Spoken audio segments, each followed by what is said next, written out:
Bonjour, bonjour. Donc je suis en train de faire, je fais cette vidéo. Ça reste toujours dans ce challenge impactant en 30 jours. Alors je ne sais pas si je serai impactant, je ne sais pas si je vais tenir les 30 jours. Mais aujourd'hui je fais cette vidéo pour répondre à une question qu'on m'a posée. On m'a dit voilà, dernièrement j'ai vu des photos de toi où tu étais, alors en plus il fait pas très beau, il fait mauvais, il y en a ras-le-bol de ce temps-là, mais véritablement ras-le-bol. J'ai hâte d'aller au soleil dans quelques jours.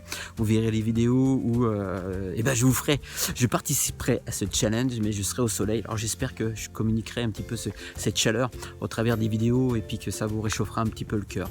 Donc je disais, je fais cette vidéo aujourd'hui pour répondre à une question car des personnes m'ont dit voilà Philippe, on a vu des photos de toi où tu étais bien sapé, tu étais sur scène, super classe, alors que nous on a l'habitude de te voir tout le temps comme ça en survêtement.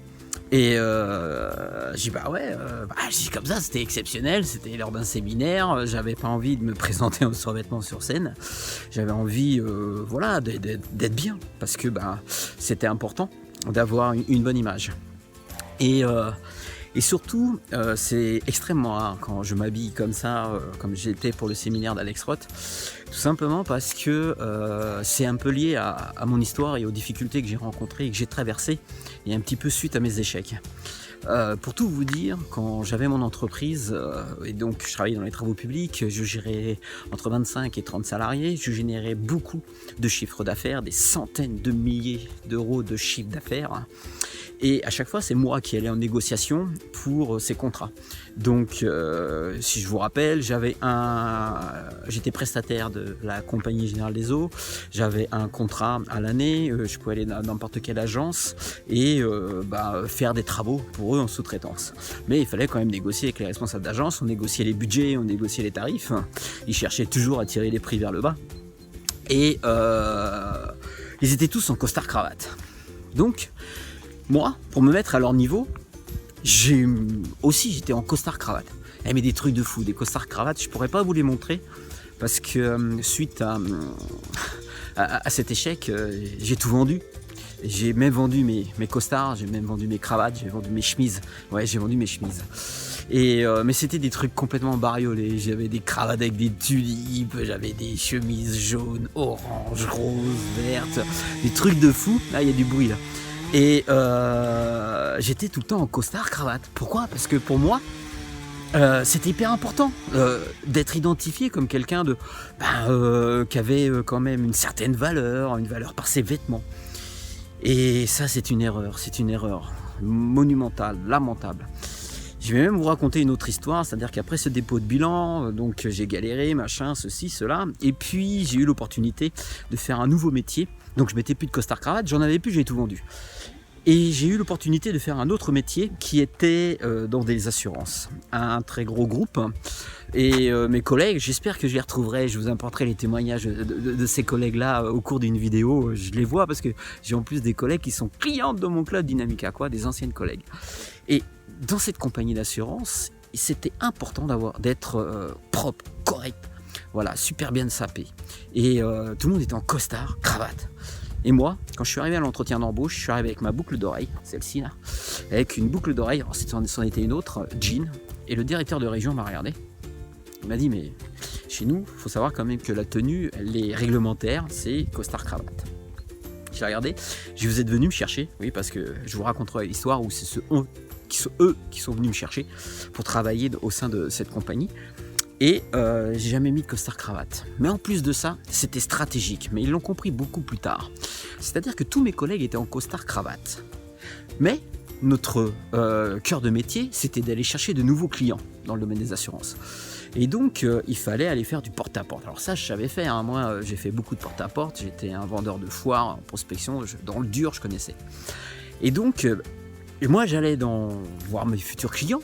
Donc je rentrais dans les restaurants, je rentrais dans les commerces, je rentrais un petit peu partout et j'obtenais des rendez-vous assez facilement. Et mes collègues ont été surpris. Ils m'ont dit, mais comment tu fais pour obtenir autant de rendez-vous? Et je leur ai dit, mais vous savez quoi? C'est tout simplement parce que c'est la façon dont vous êtes habillé.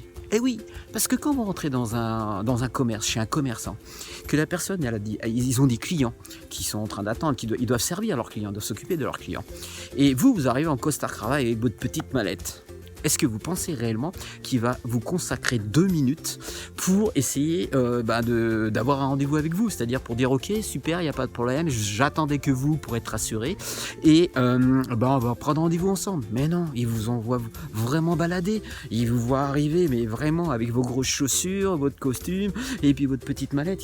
Il sait très bien qu'ils ont affaire à un commercial. Donc ils n'ont pas envie de vous voir, ils vont vous foutre dehors. Et alors tandis que moi, j'arrivais avec mon jean, avec mon petit polo, je faisais du sport, j'avais mes baskets, mais ils étaient verts mes collègues. Mes baskets, je rentrais dans le magasin, tac tac, paf, bonjour, ils étaient super agréables avec moi.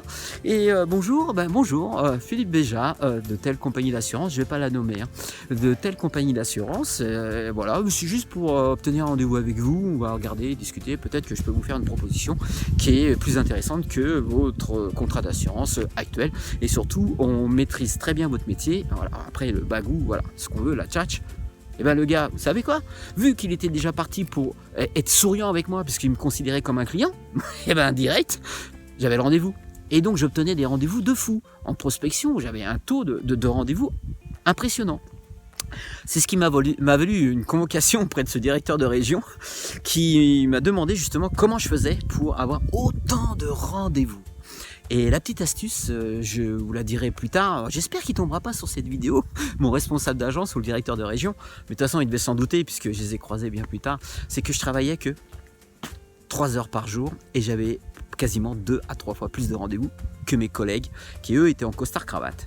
Donc l'habit ne fait pas le moine les amis, l'habit ne fait pas le moine, c'est juste votre prestance. Et puis il y a des stratégies à mettre en place par rapport à votre cible de clientèle, à votre cible si vous devez prospecter. Eh bien voilà, c'est-à-dire que le costard-cravate pour moi c'est peut-être réservé aux banquiers, et encore je sais même pas si mon banquier est en costard-cravate. Si peut-être, il va regarder cette vidéo et dire hey, oh je suis bien sapé moi. Donc voilà pourquoi maintenant je suis toujours en survêtement, parce que j'ai été en costard-cravate, j'ai déposé le bilan, j'ai pris des milliers d'euros de dettes. Et puis sans costard-cravate, j'obtenais énormément de rendez-vous en prospection.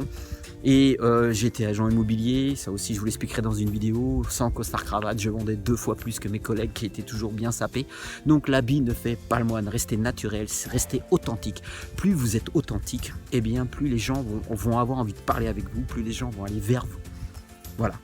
C'était une vidéo simplement pour vous dire ça. Et puis super, le temps c'est génial. Voilà, je vais faire demi-tour, j'en ai marre de la flotte. Et dans quelques jours, je m'en vais en retraite stratégique. J'adore ça, j'adore ce mot-là.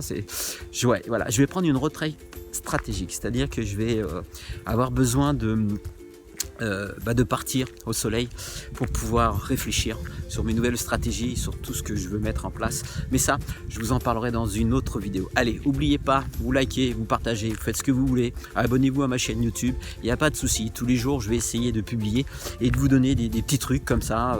Ça vous intéresse pas, c'est pas grave, je vais quand même continuer à communiquer et on verra bien où ça mènera.